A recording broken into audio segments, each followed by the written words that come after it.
11 अप्रैल 2026 रात के करीब 10 बजे थे। रात के अंधेरे में झारखंड पुलिस की 30 से 40 गाड़ियां एक सफ में चल रही थी। गाड़ियों का काफिला राजधानी रांची से करीब 75 किलोमीटर दूर जमशेदपुर जाने वाली सड़क से एक गांव रणगांव की तरफ मुड़ गया। काफिला नेशनल हाईवे से कटी एक सकरी सी सड़क से होते हुए गांव के ही बड़े प्लॉट पर आकर रुका। सुनसान आबादी से दूर आसपास खेत, पेड़ और सन्नाटा। यहीं एक अधूरी 3 मंजिला इमारत खड़ी थी। कहा गया कि इस इमारत में एक प्राइवेट नर्सिंग कॉलेज बनाने की तैयारी थी। किसी को अंदाजा नहीं था कि इस इमारत के अंदर एक ऐसा खेल चल रहा है जो हजारों उम्मीदवारों की मेहनत और राज्य की भर्ती व्यवस्था की क्रेडिबिलिटी पर सवाल खड़ा कर देगा। पुलिस ने पहले इलाके को घेरा, फिर इमारत के अंदर धावा बोला। ग्राउंड फ्लोर से होते हुए जब पुलिस पहली मंजिल पर पहुंची तो देखा कि 150 से भी ज्यादा लोग लाइन बनाकर फर्श पर बैठे थे। वो लोग जिन्हें उसी सुबह कई गाड़ियों में भर कर लाया गया था। कौन थे ये? सरकारी नौकरी का सपना देखने वाले उम्मीदवार। उन्हें बताया गया था कि यहां उनके एक्साइज कांस्टेबल परीक्षा के लीक सवाल मिलेंगे। उन्हें बस सवालों के जवाब याद करने थे और उनकी सरकारी नौकरी पक्की। लेकिन इससे पहले कि सुबह होती और वो रटे हुए जवाबों को लिख पाते, उसी रात पुलिस ने उस इमारत पर कूच कर दिया। घंटों की तफ्तीश चली और फिर हुआ खुलासा 20 करोड़ रुपए से ज्यादा के सॉल्वर गैंग फ्रॉड का। क्या था ये स्कैम? इसकी टाइमलाइन और मॉडस ऑपरेंडी क्या थी? कैसे पुलिस ने इस सॉल्वर गैंग की गुत्थी को सॉल्व किया? और क्या सच में परीक्षा का पेपर लीक हुआ या फिर इन 150 से भी ज्यादा उम्मीदवारों को भी धोखा दिया जा रहा था? क्या है इन सवालों के जवाब? जानेंगे इस वीडियो में। नमस्ते, मेरा नाम शुभम है और आप देख रहे हैं खबरगांव। 12 अप्रैल साल 2026 रविवार का दिन। ये दिन झारखंड के लाखों अभ्यर्थियों के लिए खास था। खास इसलिए क्योंकि परीक्षा थी झारखंड स्टाफ सिलेक्शन कमीशन यानी JSSC के एक्साइज कांस्टेबल कॉम्पिटिटिव एग्जामिनेशंस 2023 की। परीक्षा शुरू भी हुई और पूरी भी, लेकिन खबरों की हेडलाइन में परीक्षा बिना किसी व्यवधान के पूरे होने के साथ ही एक ये भी खबर चली कि इसी परीक्षा से महज कुछ घंटे पहले ही झारखंड पुलिस ने 166 लोगों को पेपर लीक स्कैम के लिए गिरफ्तार किया। सभी पर ऑर्गेनाइज्ड क्राइम, क्रिमिनल कॉन्स्पिरेसी और चीटिंग एंड फ्रॉड के तहत मामला दर्ज किया गया। 13 अप्रैल को सभी को जुडिशियल कस्टडी माने जेल भी भेज दिया गया। इन 166 लोगों में 159 तो इसी परीक्षा के उम्मीदवार थे, 5 इस कथित पेपर लीक गैंग के सरगना थे और 2 थे ड्राइवर जिनका काम बच्चों को लाना ले जाना था। ऐसा नहीं कि सभी झारखंड के ही थे। टाइम्स ऑफ इंडिया ने सोर्सेस के हवाले लिखा कि इनमें से 142 लोग तो झारखंड के ही अलग अलग हिस्से मसलन गिरिडीह और हजारीबाग से थे, जबकि 24 लोग बिहार के अलग अलग जिले से आए थे। इनकी गिरफ्तारी पर रांची रूरल के SP प्रवीण पुष्कर ने बताया कि गैंग के सदस्यों ने उम्मीदवारों को रांची और उसके आसपास के अलग अलग जगहों पर बुलाया था। इसके बाद उन्हें गाड़ियों से तमाड़ क्षेत्र के रणगांव इलाके में लाया गया, जहां पर एक अधूरी बनी नर्सिंग कॉलेज की इमारत में इन्हें रखा गया। प्लानिंग ये थी कि 12 अप्रैल को परीक्षा के दिन उन्हें सीधे इसी इमारत से परीक्षा सेंटर्स तक पहुंचाया जाए। इस मामले की तह तक जाने के लिए द इंडियन एक्सप्रेस की टीम ने इस इमारत का दौरा किया। पाया कि इमारत लगभग 40 बीघा माने करीब 25 एकड़ की जमीन पर बनी है। आसपास 3 किलोमीटर के दायरे में बहुत कम आबादी है। चारों तरफ खेत और पेड़ हैं। ये सब इस जगह को एक हिडन प्लेस बनाती है जहां कुछ भी हो बाहर वालों को भनक तक नहीं लगती। शायद इसी वजह से सॉल्वर गैंग ने इसे चुना था। इमारत का अभी सिर्फ बुनियादी ढांचा ही तैयार हुआ है। जमीन से दूसरी मंजिल तक निर्माण सामग्री पहुंचाने के लिए एक मशीन भी लगाई गई है। मौके पर कई मजदूर भी थे। इंडियन एक्सप्रेस की टीम ने जब उनसे बात की तो मजदूरों ने बताया कि उन्हें अंदर चल रही एक्टिविटीज के बारे में ज्यादा जानकारी नहीं थी। उन्होंने बस इतना देखा कि शनिवार यानी 11 अप्रैल की सुबह कई गाड़ियों से 150 से भी ज्यादा लोगों को इस इमारत के अंदर लाया गया। मजदूरों को बताया गया कि शुक्रवार, शनिवार और रविवार मतलब 10, 11 और 12 अप्रैल को स्लैब डालने का काम होना था, लेकिन बाद में यह काम भी टाल दिया गया।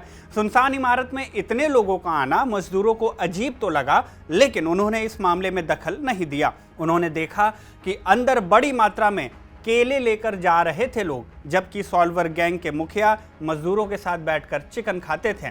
मजदूरों ने इस बात की शिकायत अपने ठेकेदार से भी की, लेकिन बाहरी मजदूर होने के चलते उन्होंने इससे ज्यादा कोई दखल दिया नहीं। इंडियन एक्सप्रेस से जुड़े शुभम टिग्गा ने अपनी रिपोर्ट में लिखा कि शनिवार की रात करीब 10:30 बजे थे। मजदूर खाना खाकर अपने कमरे में आराम कर रहे थे। इसी दौरान पुलिस की एक टीम ने इमारत पर छापा मारा। इलाके को चारों तरफ से घेरने के बाद पुलिस टीम इमारत के अंदर गई और पहली मंजिल पर पहुंची। वहां उन्होंने 150 से भी ज्यादा युवाओं को, जिनमें 7 लड़कियां भी थीं, सभी को कतारों में फर्श पर बैठे देखा। इसके बाद जो सामने आया उससे पुलिस ने आरोप लगाया कि ये एक सुनियोजित परीक्षा धोखाधड़ी का मामला था, जिसमें कुल 164 लोगों को गिरफ्तार किया गया। पुलिस ने मौके से कई वाहन, मोबाइल फोन, प्रिंटेड सामग्री, फटे हुए एडमिट कार्ड और दूसरे दस्तावेज भी जब्त किए। साथ ही तमाड़ थाने में एफआईआर भी दर्ज कराई। पुलिस के मुताबिक मुख्य आरोपियों में अतुल वत्स नाम का एक शख्स भी था।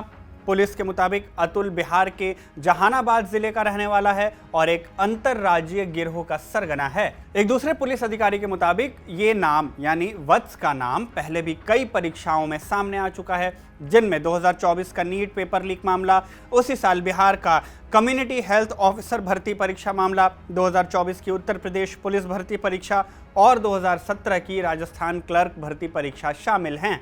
पुलिस अन्य आरोपियों के आपराधिक रिकॉर्ड की भी जांच कर रही है। रांची पुलिस, रांची के उपायुक्त और झारखंड कर्मचारी चयन आयोग के अध्यक्ष प्रशांत कुमार ने रविवार शाम संयुक्त प्रेस कॉन्फ्रेंस में इस मामले की जानकारी दी। एफआईआर के मुताबिक उम्मीदवारों को शनिवार की सुबह ही वहां इकट्ठा किया गया था और आरोप है कि उन्हें आगामी एक्साइज कांस्टेबल परीक्षा के कथित लीक प्रश्न पत्र दिए गए थे, जिनके जवाब उन्हें याद करवाए जा रहे थे। जांचकर्ताओं ने बताया कि ये पूरा नेटवर्क प्रति उम्मीदवार से करीब 10 लाख रुपए तक वसूल करता था, जिसमें 3 लाख रुपए पहले लिए जाते थे और बाकी रकम रिजल्ट आने के बाद ली जानी थी। शनिवार रात से शुरू होकर रविवार सुबह तक चले पुलिस ऑपरेशन में मौके से 164 लोगों को गिरफ्तार किया गया, जबकि बाद में इस मामले में 2 और लोगों की गिरफ्तारी हुई है। पुलिस के मुताबिक ये लोग सिर्फ सिस्टम को चीट नहीं कर रहे थे, इन्होंने उन 159 उम्मीदवारों को भी चीट किया जो इस परीक्षा में पास होने की चाह लेकर इनसे मिले थे और पैसे भी दिए थे। टाइम्स ऑफ इंडिया की रिपोर्ट में सिटी एसपी पारस राणा का बयान मिलता है, जो बेहद चौंकाने वाला है। उन्होंने बताया कि इस गैंग का मुख्य उद्देश्य उम्मीदवारों को पेपर लीक कराने का झांसा देकर उनसे पैसे ठगना था। गैंग ने उम्मीदवारों से खाली चेक भी लिए थे, जिन्हें परीक्षा पास करने के बाद भुनाने की प्लानिंग थी। उन्होंने यह भी बताया कि गैंग 2 स्तरों पर काम करता था। पहला तो ये कि ऐसे उम्मीदवारों की पहचान करना जो अनुचित तरीके से परीक्षा पास करना चाहते थे, मतलब नकल करना चाहते थे, और दूसरा प्रतियोगी परीक्षाओं के प्रश्न पत्र हासिल करने की कोशिश करना। गौर करिएगा, पुलिस के मुताबिक वो क्वेश्चन पेपर हासिल करने की कोशिश करते थे, उनके पास पेपर होते नहीं थे। अब सवाल ये है कि अगर पेपर थे नहीं तो वो सॉल्व क्या कराते थे। सिटी एसपी पारस राणा के मुताबिक इस मामले में गैंग असली प्रश्न पत्र हासिल करने में सफल नहीं हो पाया और परीक्षा से पहले उम्मीदवारों को नकली प्रश्न पत्र दे दिए गए। मतलब कि पुलिस ने दावा किया कि पेपर में कोई घोटाला नहीं हुआ, क्योंकि सॉल्वर गैंग ने उन 159 उम्मीदवारों को नकली पेपर दिए थे। गेस पेपर के जैसे ही कुछ सवाल थे जो असली पेपर से मेल नहीं खाते थे। हालांकि पुलिस के इन दावों की आलोचना भी हुई है। इंडियन एक्सप्रेस की रिपोर्ट में हमें बीजेपी प्रवक्ता प्रतुल शाह देव का बयान मिला, जो कहते हैं कि लगता है झारखंड पुलिस स्कॉटलैंड यार्ड से भी ज़्यादा तेज़ हो गई है। सिर्फ 4 घंटे में जांच पूरी करके ये कह दिया कि पेपर लीक हुआ ही नहीं। उन्होंने कहा कि पुलिस की ये जल्दबाजी लाखों उम्मीदवारों के गुस्से को शांत करने के लिए की गई हो सकती है। उन्होंने ये भी सवाल उठाया, अगर प्रश्न पत्र के कई सेट थे तो पुलिस ने सिर्फ कुछ के बारे में ही क्यों बताया, बाकी जानकारी सार्वजनिक क्यों नहीं की गई। उन्होंने बड़े स्तर पर जांच की मांग करते हुए कहा कि इस रैकेट में भारी भरकम रकम का लेन देन हुआ है। उन्होंने कहा कि करीब 20 से 30 करोड़ रुपए शामिल हो सकते हैं। ये पता लगाने के लिए सीबीआई और ईडी से जांच कराई जानी चाहिए कि पैसा गया कहां और नेटवर्क काम कैसे कर रहा था।